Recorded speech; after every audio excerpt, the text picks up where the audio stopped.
ദൈവനാമം മഹത്വപ്പെടുമാറാകട്ടെ. 20-ാം സങ്കീർത്തനം 1-ാമത്തെ വാക്യത്തിൽ നിന്ന് ഇന്ന് നമുക്ക് അല്പസമയം ധ്യാനിക്കാം. യഹോവ കഷ്ടകാലത്തിൽ നിനക്ക് ഉത്തരമരുളുമാറാകട്ടെ. യാക്കോബിൻ ദൈവത്തിൻ്റെ നാമം നിന്നെ ഉയർത്തുമാറാകട്ടെ. ഇതൊരു അനുഗ്രഹ സങ്കീർത്തനമാണ്. നല്ല കാര്യങ്ങൾക്ക് വേണ്ടി പുറപ്പെടുന്ന മക്കളുമാരെ അനുഗ്രഹിച്ച് പ്രാർത്ഥിക്കുമ്പോൾ ഞങ്ങൾ വായിക്കാറുള്ള വാചനമാകുന്നു ഇത്.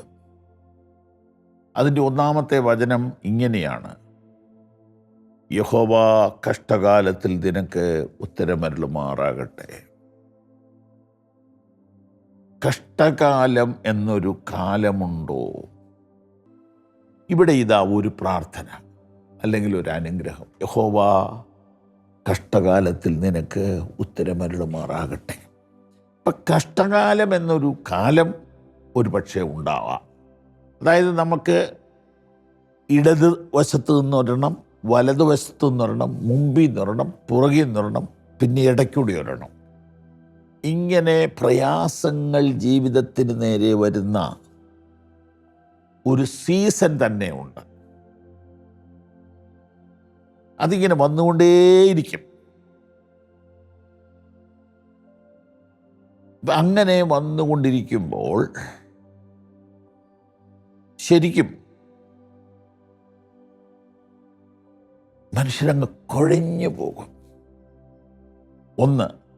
ഒന്നിനു പുറകെ ഒന്ന് വീണ്ടും വീണ്ടും വരുമ്പോൾ ശരിയായ പ്രാർത്ഥനാ ജീവിതവും കൂട്ടായ്മയും ഒക്കെ ഇല്ലാത്തവരങ്ങ് വല്ലാതെ വിഷമിച്ചു പോകും. അങ്ങനെ ഒരു സമയമുണ്ടോയെന്ന് ചോദിച്ചാൽ അത് ആ സമയത്തിൻ്റെ ദോഷമെന്ന് പറയാൻ ബുദ്ധിമുട്ടുണ്ട്. പക്ഷെ ചില സമയം അങ്ങനെ ഉണ്ട്. എല്ലാറ്റിനും ഒരു കാലമെന്നാണല്ലോ പറയുന്നത്. When the day of trouble എന്നാണ് ഇംഗ്ലീഷിൽ. ഇങ്ങനെയൊരു കാര്യത്തിലൂടെ, കാലഘട്ടത്തിലൂടെ, when the time of trouble, ആരെങ്കിലും ഞങ്ങളെ കേൾക്കുന്നുണ്ടോ? എങ്കിൽ ദൈവം ഇങ്ങനെയുള്ള സമയത്താണ് ഉത്തരമരുളുന്നത്. ഈ ഒരു സമയമായിരിക്കും കർത്താവിനെ കണ്ടെത്താവുന്ന ഏറ്റവും നല്ല സമയം. കഷ്ടകാലത്തിൻ്റെ സമയത്ത് കർത്താവ് അടുത്തു വരും.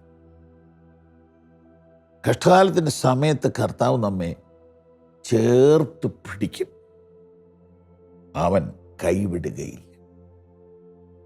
അതുകൊണ്ട് ഈ കീർത്തനം നിങ്ങളുടെ എല്ലാ ജീവിതത്തിൽ അന്വർത്ഥമായി, ആശ്വാസമായി, അനുഗ്രഹമായി തീരട്ടെ എന്നാണ് എൻ്റെയും പ്രാർത്ഥന. യഹോവ കഷ്ടകാലത്തിൽ നിനക്ക് ഉത്തരമരുളുമാറാകട്ടെ. പവർ വിഷൻ്റെ പ്രിയപ്പെട്ടവർ ചിലർ കഷ്ടകാലത്തിലായിരിക്കും ഇപ്പോൾ. ഉദാഹരണത്തിന് ഒരു ഫ്രാക്ചർ സംഭവിച്ചാൽ ഒരു വർഷം അങ്ങ് പോകും. അത് ആ സമയം മുഴുവൻ വേദനയല്ലേ, കഷ്ടതയല്ലേ. മറ്റ് മാരക രോഗങ്ങളാണ്, പിന്നെ പറയുകയും വേണ്ട. അപ്പോൾ കഷ്ടകാലം എന്ന് ഒരു കാലം ഉണ്ടെങ്കിൽ ആ കഷ്ടകാലത്ത് എന്ത് ചെയ്യണമെന്നാണ് തിരുവെഴുത്ത് പറയുന്നതെന്നറിയാമോ? നിങ്ങളിൽ കഷ്ടമനുഭവിക്കുന്നവൻ പ്രാർത്ഥിക്കട്ടെ, നിങ്ങളിൽ സന്തോഷമനുഭവിക്കുന്നവൻ പാട്ടുപാടട്ടെ. അപ്പോൾ ഏത് സീസണിലും പ്രാർത്ഥനയോടെ, പാട്ടോടെ, ദൈവവചനധ്യാനത്തോടെ നമ്മൾ ആ കഷ്ടകാലത്തെ ജയിക്കണം. ഞാൻ നിങ്ങൾക്ക് വേണ്ടി പ്രാർത്ഥിക്കാൻ പോകുന്നു. വചനം പറയുക മാത്രമല്ല, ചില ആഴ്ചകളായിട്ട് കഷ്ടകാലത്തിലൂടെ, ചില മാസങ്ങളായിട്ട് കഷ്ടകാലത്തിലൂടെ കടന്നു പോകുന്നവർക്ക് ഒരു വിടുതലുണ്ടാകാൻ വേണ്ടി ഞാൻ പ്രാർത്ഥിക്കുന്നു. ഒരു മോചനം ഉണ്ടാകാൻ വേണ്ടി ഞാൻ പ്രാർത്ഥിക്കുന്നു. ഇന്ന് ഈ വചനം കേട്ടുകൊണ്ടിരിക്കുമ്പോൾ എന്നു തീരും എൻ്റെ കഷ്ടം ഇന്നീ മണ്ണിലേ എന്ന് പാടുന്ന ആരെങ്കിലും ഉണ്ടെങ്കിൽ ഞാൻ നിങ്ങൾക്കൊരു സന്തോഷ വാർത്ത പങ്കുവയ്ക്കട്ടെ. കഷ്ടകാലത്താണ് ദൈവത്തിൻ്റെ ഉത്തരങ്ങൾ വരുന്നത്. കഷ്ടകാലത്താണ് ദൈവത്തിൻ്റെ സാന്നിധ്യം അനുഭവിക്കാൻ പറ്റുന്നത്.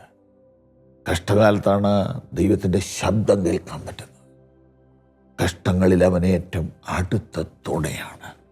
അതുകൊണ്ട് കഷ്ടകാലത്തെ ഇനി മുതൽ കഷ്ടകാലമെന്നല്ല വിളിക്കേണ്ടത്, അനുഗ്രഹത്തിൻ്റെ കാലം, മറുപടിയുടെ കാലം, ആശ്വാസത്തിൻ്റെ കാലം, അത്ഭുതത്തിൻ്റെ കാലം എന്ന് വിളിക്കാൻ തുടങ്ങണം. സ്തോത്രം, സ്തോത്രം, സ്തോത്രം, സ്തോത്രം.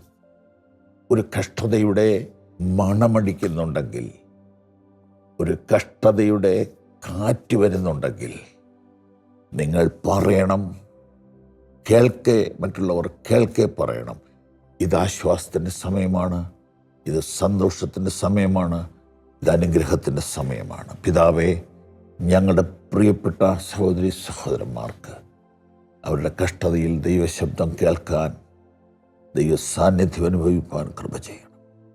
യേശുവിൻ നാമത്തിൽ തന്നെ. ആമേൻ.